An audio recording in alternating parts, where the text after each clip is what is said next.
Assalamu alaikum dear students, this is Kamar Sumaira from the Department of English, University of Southern Punjab, Multan. Let's start our new topic today to analyze our stylistic features of a text. So the name of our topic is Stylistic Importance of Style and the Concept of Register. These are two concepts which we take not to be alternative to each other, but one is different or one is a part of another one concept which is based on the previous one. So style and register are essential aspects of language use, influencing how messages are conveyed and interpreted. So it means we need to clarify these two concepts in stylistics, that what is style and what is register. While talking about style, style develops one person's personality. So let's define it individually from the register, and after defining style we will having a debate on register. So take these two concepts individually through their definition and respective examples. The style in writing can be defined as the way a writer adopts to write his draft. So it means how do I write up my ideas onto the paper, whether developing into the form of a paragraph or into the form of pictures. It is a technique that an individual author uses in its writing. So if I use some creative art during my writing or inside my writing, definitely it makes me different and individual from another author, and it depends upon my syntactic word and definitely the ideological tone to be used in a text. It can also be described as a voice that the readers listen to. So is that possible that the readers can listen? Yes, it is listened when they read the work of a writer. So stylistics is called as the study of style. You remember the definition from our first lecture that stylistics itself is the systematic study of finding what is style in a writing, because it is yoking together authors' writing concept, ideology and the use of language in the form of linguistics. So style can be considered as a choice of linguistic items, as a choice of words to deviate from the norms of language use. So what is deviation? It means I may deviate from the syntactic devices to be used. I may deviate or go away from the norm as applied in some language at word level, lexical level. That is deviation of the language norm. We won't consider that use of lexical items as the error or the erroneous form of language, but rather the effect a writer wants to create in his writing through his style of deviation. And this is quite an artistic technique to be used by the writers, because here the errors are not counted, students. It's all about that how the readers get the concept without paying attention that what the errors or what the deviation is developed by the writer. It is not only at the level of the writer, I'm also talking about what the speakers speak. So during the fluency, if someone is repeating one word, it definitely affects the ideology. It provides the ideology that is implied within his conversation. So the concepts of style and stylistic variation in language is based on the general notion that within the language system, the content can be encoded in more than one linguistic form. It means the writer may use different synonyms to say the same thing, or he may use the different forms in terms of clauses or sentences to be developed in his writing while saying just one thing. It is possible for it to operate at all linguistic levels. As I said, the writer may use for developing his individual style while using the similar words. Like I will definitely provide you the example of lexical items we all use while writing in English language or while using our Urdu language, being the first language learners of Urdu. We use Urdu language and its typical words what are associated with our recognition. So whatever the words, whatever the choice of the sentences or the clauses you take, they all are at the level of linguistic stylistic choices. They cannot be deviated always. They might be in terms of selection of the syntactic choices you take, the phonological patterns you take, the definite words you take at lexical level, or it might be providing just opposite what you actually want to convey. We call it in pragmatics implicature. And at literary level, we call it irony or satire. So hence it is concerned with the description of grammar, lexis, semantics, phonological features, and finding the discourse markers. Now stay here. I said one more new thing to you. It's discourse marker. What is discourse marker? These are the words that connects our text from one sentence to another one to develop it a single unit. As I said in my previous lectures that in stylistics, we only analyze the text which should be a discourse. So it means if some text is a discourse, it would be having discourse markers inside it. We will having a debate, a long debate and a detailed discussion on discourse markers in our upcoming lectures too. So just wait for that time. Up till now, let's talk about what are the different types of style. We have formal versus informal, we have objective versus subjective, literary versus non-literary. Let's take an example of formal and informal first. Well, formal style is while using the all levels of your linguistic items to be used or linguistic choices to be taken, what the language suggests you. It means the sentences I'm using should be grammatically correct, that is formality, according to the given genre or according to the given context, that is formality. And what is informality? Informality is just casuality. It means the use of language you are using according to your context and which may vary from formal to informal structures too. And the example, best example is our conversations which need some ellipses, which need some omissions to be taken during our turn-taking phenomena. Like someone is asking, are you there? And the B is responding, yes, and not saying, yes, I'm here. So it means while just defining these 1 to 2nd ideology, it takes the language structures to be used from formal to informal level. It takes the language from formal to informal level. Another one is your literary versus non-literary style. We all know literary is all about literature. And what are different genres of literature? So it defines that discourse into literary terms. What are literary genres? I think you are known. Yes, it's prose, it's poetry, it's a drama, novel, narration, essays, paragraphs, all are your literary form of a language. And what is non-literary? Except all I just said are your non-literary forms, like the news in a newspaper, like the conversation we do at daily basis with each other.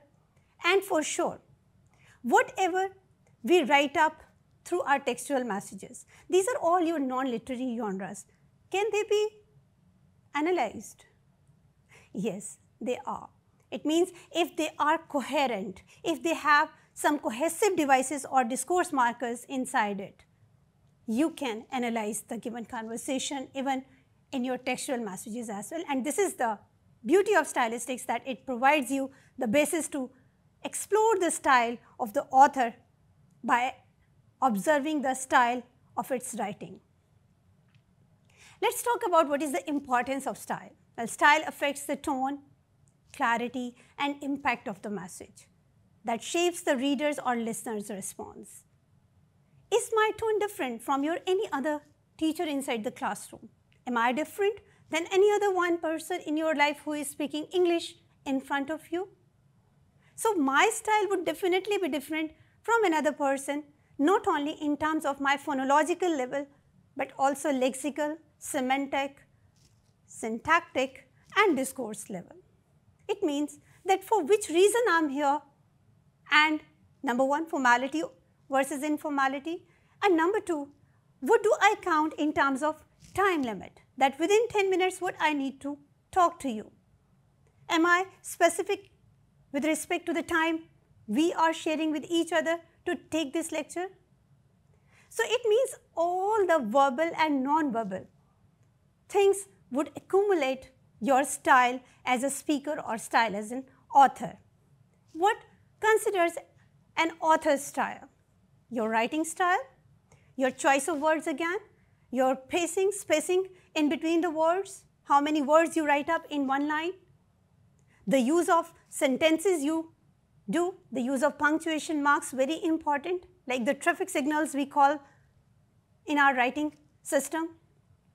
So each and everything that we use and the diagrams you draw, that's your creativity of mind. So whatever you do in your writing to convey your message to your reader, that develops your style. So this was all about your style. Still another concept is remaining, that is register. Let's talk about it in terms of its formal definition. Well, register refers to the variety of language used in a specific context. It means the use of language that is specific to its particular context, determined by factors like audience, purpose, and setting. Like I said, register can be dependent on the number of audience and the way out of the audience that they are in front of the speaker. And the setting, that is formal to informal. How are you sitting in some conversation? Or what the words you are choosing while conversating with another one. So registers are again formal to informal, but they are specific in terms of their examples.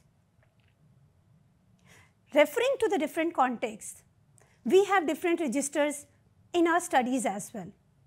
Did you ever observe the register of mathematical language that varies from your register of scientific language, that is biology, chemistry, or any other one, and the very particular one to your own subject line, literary to scientific language, literary to law language? They all are different registers of the same language. It means in English we have different words for law, for the lawyers, we have different words for the medical sciences, we have different words for the English literary persons or linguistics as well. So it defines register as a variety of language defined according to its use in social situation. As I said, a register of scientific that varies from your religious register, formal English to informal English, a casual to business language. So it means all of the use of language, English language in different contexts, which is widely used at various places in our life. They all define the terms and conditions of any language to be a register of that language. It also studies in linguistics to refer distinctive varieties of a language according to its use. So it means for which purpose we are using that language in some specific context. This makes some language a part of a register. So it means a language would have different types of registers that can be formal. For example, academic to professional, I just said it to you. It can be informal, like from casual conversation to your social media language. Again, language is specific for your social media apps.